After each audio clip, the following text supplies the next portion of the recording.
Hiya. So I want to go through now law and society, one of the nature of law topics. This wasn't on the last exam paper, so worth having a look. Law and society is probably a good topic to revise if you study sociology as well as law. There's some crossover with some of the theories and theorists, so some of them you might be familiar with. The only thing I'll say about that is make sure it's a law essay and not a sociology essay. So it's very tempting to go into lots of detail with those theories, but remember, in a nature of law essay, it's out of 25, so you've got 30 minutes to answer it. There are 10 marks available for AO1, which is your theories and theorists. So there's only 10 marks available for that knowledge that has that crossover with sociology, so don't make it a sociology essay. Then 15 marks are available for actually relating it back to the law and starting to analyse. So I want to go through a summary sheet for law and society. There's quite a lot of information in your handout, so I just want to go through and discuss some of that with you as well. And then if you want to write the summary sheet as we go through it at the same time. So basically, this is the idea that we need law to avoid descending into a sort of crazy lawless society, a bit like the Purge. So we have to have law because otherwise we wouldn't be able to control our instincts.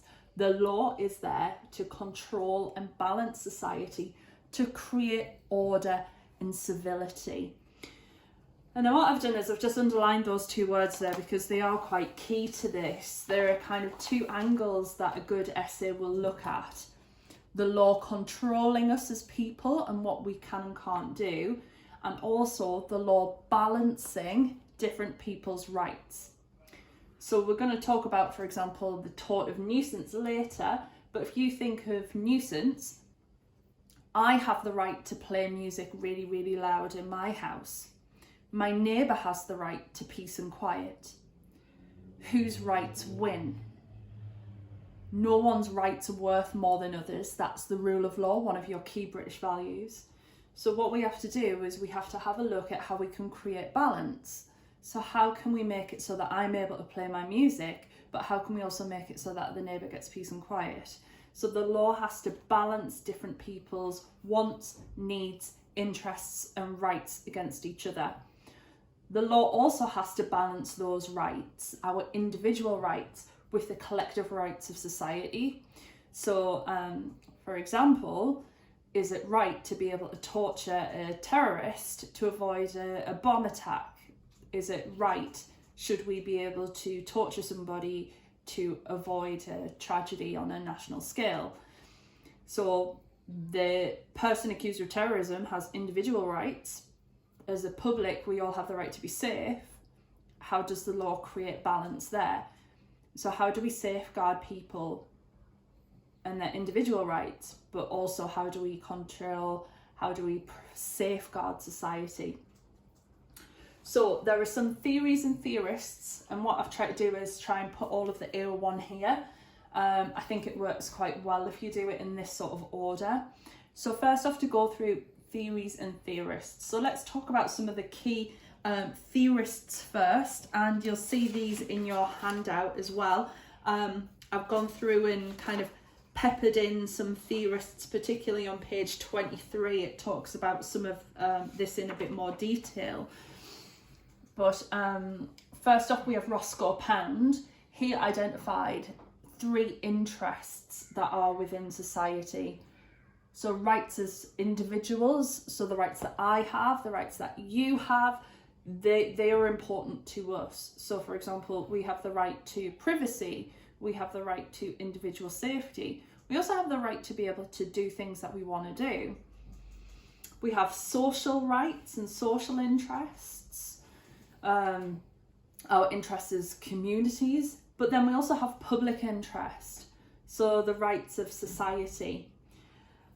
Roscoe Pound talks about the fact that law and society tries to balance these rights off against each other.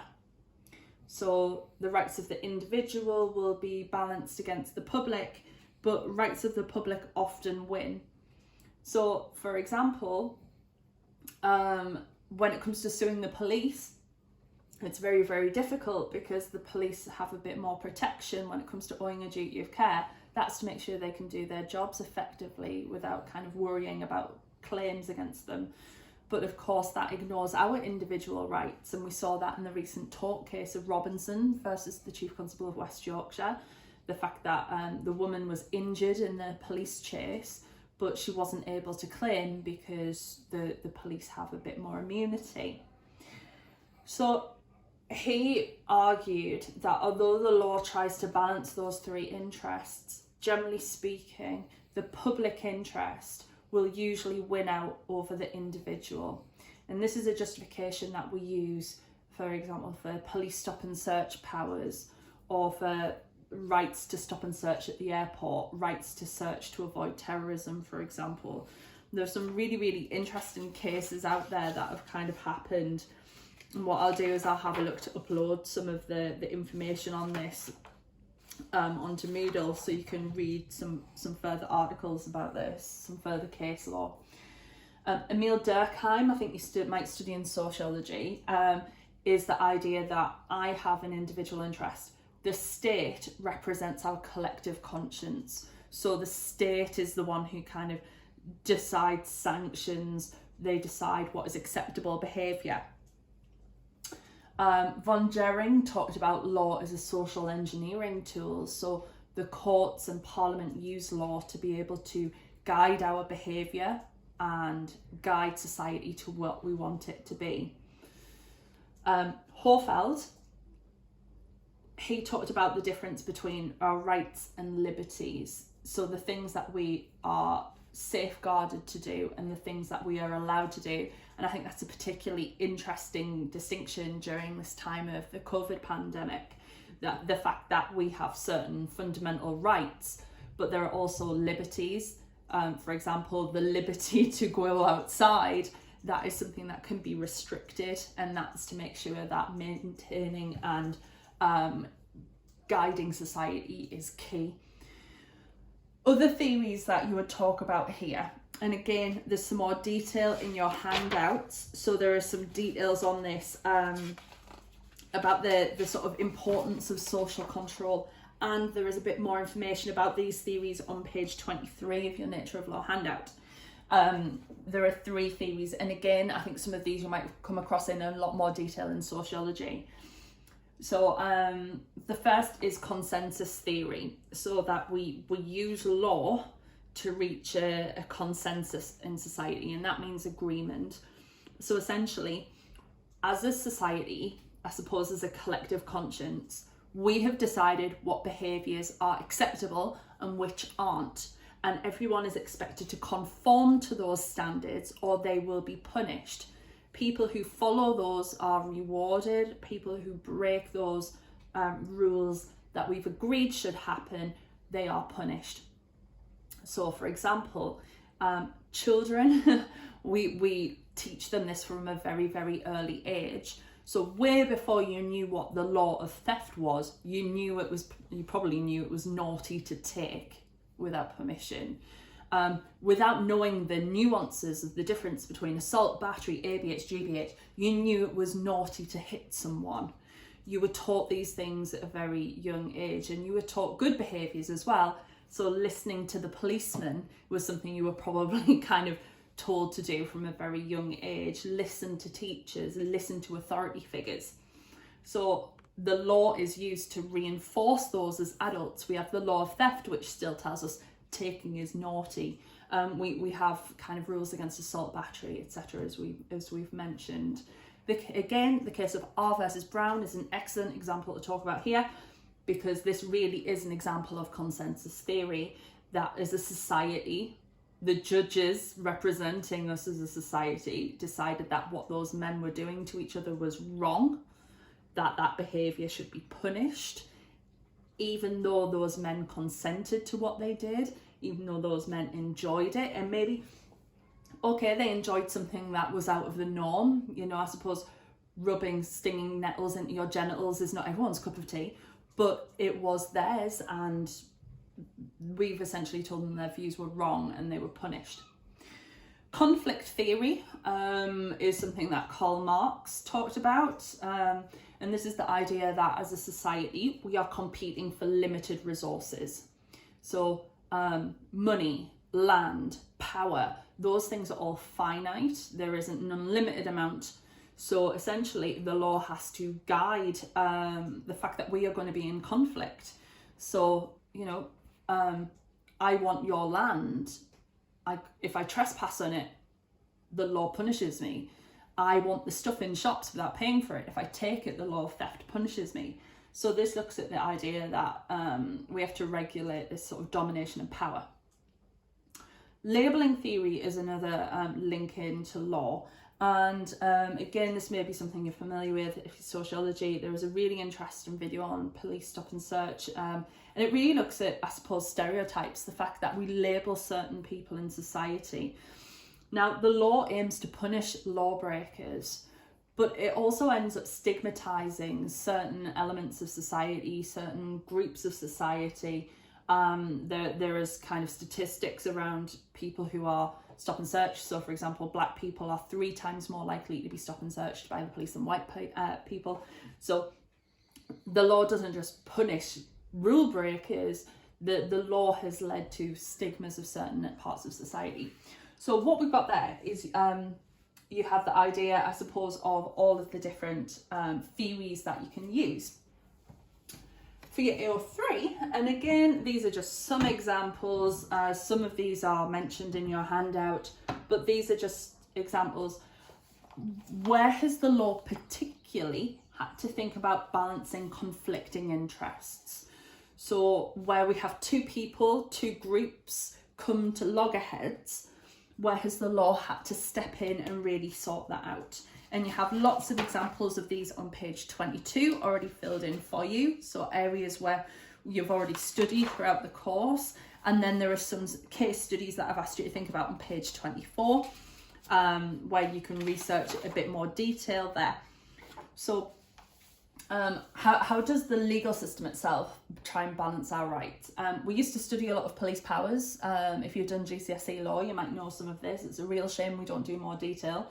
But police can stop and search us, but there are certain caveats put on that to try and balance our individual rights. So they can't just stop and search anybody. They have to have reasonable suspicion that you are doing something or carrying something that you shouldn't. There are certain things they have to say to you. So they have to explain your rights. They have to explain why they're searching you. They have to give you details like their name and station. If you are being strip searched, it has to be in a private place. It has to be done by a member of the same sex. So we need powers to stop and search. You know, if the police have suspicion that a criminal is carrying a weapon, for example, or under the Terrorism Act, if there is concerns that a person is going to commit a terrorist attack, we want the police to be able to stop and search, but that has to be balanced with our individual rights to freedom and liberty, that the police don't just target because of stereotyping, for example, as we saw in the labelling theory. Lay people is an attempt to try and balance our rights. So the state prosecutes us. The state accuses us of a crime. If you plead not guilty, you're saying you haven't done that. The people who decide, the arbiters of justice, are lay people. They are people like you and I. They have no legal training, especially, the most serious crimes are dealt with by a jury, 12 ordinary members of society. One of the case studies I've asked you to have a look at on page 24 is the increasing diversity of magistrates. So have a look at some of those diversity figures. Are they like you and me? Legal aid is where we've tried to balance conflicting interests. So for example, again, the state, the public is accusing you of a crime. You want to defend yourself, but you may not have the funds to do that. Legal aid is available. Appeals. So we have an appeal system in place in both criminal and civil law. So if you think the wrong decision has been reached, you are allowed to argue against that. And bail, the system of bail. So we have a person who's been accused of a crime, but we have a really important legal saying, a maxim, innocent until proven guilty. So until you've had a trial, we can't lock you away forever. So bail is there. You may be allowed out awaiting trial, but there may be certain conditions placed on that. So for example, you might be asked to hand in your passport so you can't leave the country. Good luck at that at the moment. How does crime balance our rights? So there are, for example, mandatory life sentences. So that tries to particularly, I think, safeguard the public. Someone is designated a murderer, they're clearly a threat to society, so they are given mandatory life. But does that always work in cases of things like mercy killings, which you saw in Law and Justice? The fact that we put people in prison, but then we try and reform them, although that's not always particularly successful. For example, 65% of adults and 70% of young people reoffend within 2 years of release. Householder rights. We have the right to defend our property, but also, we can't just go around attacking people just because they're on our property. So the rights of householders in self-defense. Consent is obviously a really important topic here. So for example, there are certain things in society that we want to allow, things like sports, operations, medical treatment. They have to be balanced out with our individual rights not to be touched. So for example, we also have things like necessity. So we saw the case of Re A where they did the operation to separate the conjoined twins. That was because of the rights of both of them to try and get one of them to survive. And also the dishonesty tests in theft. So the Gaussian Ivy test is looking at what that person understood and also what the general public would. And of course we've seen that in cases of things like duress as well. Tort law, we've already mentioned nuisance, balancing rights of neighbours. I've also touched on public body claims in the past, so it's very hard to sue the police to give them protection. And occupier's liability is trying to balance the rights of an occupier. They don't have to do everything and anything, but also if you have a lawful visitor on your property, they have a right to be safe. And we've particularly seen that with trespassers. So the laws try to get a balance with trespassers. We owe them a common duty of humanity, but we're not going to protect their property. In contract law, the law has tried to balance the imbalance of power with consumers being the weaker parties with consumer rights. Frustration is an attempt to try and balance the interests of two people where an outsider event has happened that's nobody's fault. How do we allow those people to walk away but also get benefits, enrichment for any benefits? And privity has tried to look at conflicting rights. So a third party hasn't given any consideration, they're not part of the contract, but maybe they do deserve some sorts of rights. And again, Jackson versus Horizon Holidays is a really easy example of that, where that family had a rubbish time on holiday, so arguably they were entitled to something. So this is just a handful of examples that kind of spring to my mind.